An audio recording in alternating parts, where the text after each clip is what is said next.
এইটা চাল ধোয়া শাক বটে। এইটা ছেলের যদি পেশাবে সাদা সাদা হই তো এইটা চালের সঙ্গে এটা দেখুন, আপনারা চিনে, আপনারা কি বলেন ওটা তো আমি জানি না, লেকিন আমাদের এইখানে এটা চাল ধোয়া শাক বলে। এইটা দেখুন আমি নিয়েছি, এরপর চালের গুঁড়ি নিয়েছি, এইটাই একটুকু জল দিব, তারপরে এইটাকে এমন করে করে নিয়ে আর আপনারা এই চালের আটাটাতে দিয়ে দিবেন। এরপর স্বাদ অনুসারে নমক দিবেন, স্বাদ অনুসার নমক দিবেন। ফির এইটাকে জলের সঙ্গে ভালো করে মিলাইয়ে সঙ্গে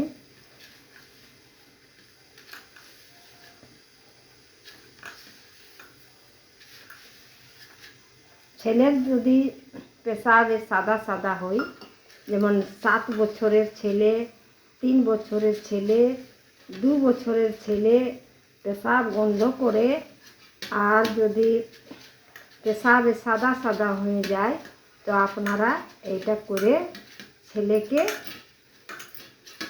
খাওয়াবেন। সকালে প্রথমেই উঠবার সময় দেখো এটা শালপাত ওঠে, এইটাকে এমন করে দিলাম, এইটাকে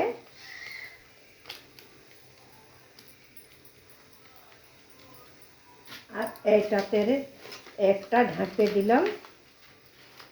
এটা তো আগুনের পুরা জরুরি, লেকিন আজকালের তো আগুন নাই, আমার গ্যাস খতম হয়ে যাচ্ছে, তার সেই জন্য আমি এই হিটারে দিলাম। এটা ধীরে ধীরে পুড়ে যাবে, তারপরে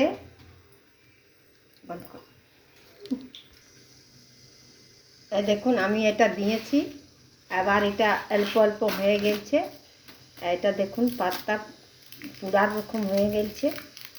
আবার এইটাকে দুবারা ফির এইটাকে পাল্টান দিলাম।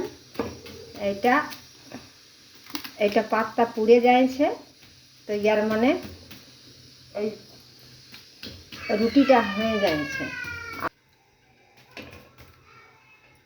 এটা আবার আমি নামাইলাম, আর এইটার দেখলাম পাতাটা করে নিয়ে কি হয়েছে কি না, এটা দেখলাম, এটা ভালো করে হয়ে গেছে। আবার দেখুন এইটা হয়ে গেছে, এটা কিছু তেল মেল দিয়া নাইখে এটা পাতাটা গুচান দিলাম। এই দেখুন এইটা বটে, আপনারা কি বলেন আমি তো জানি না, লেকিন আমাদের এইখানে এটা চাল ধোয়া শাক বলে। ছেলের যদি সাদা পেশাব হয়, পেশাব থেকে সাদা সাদা হয়, গন্ধ করে পেশাব, তো এইটা আপনারা ছেলেকে দিয়ে দিবেন। আর ভিডিও যদি পছন্দ হইল তো আপনারা শেয়ার করে দিবেন। ছেলের থেকে এটা অতি উত্তম ওষুধ, আয়ুর্বেদিক ওষুধ।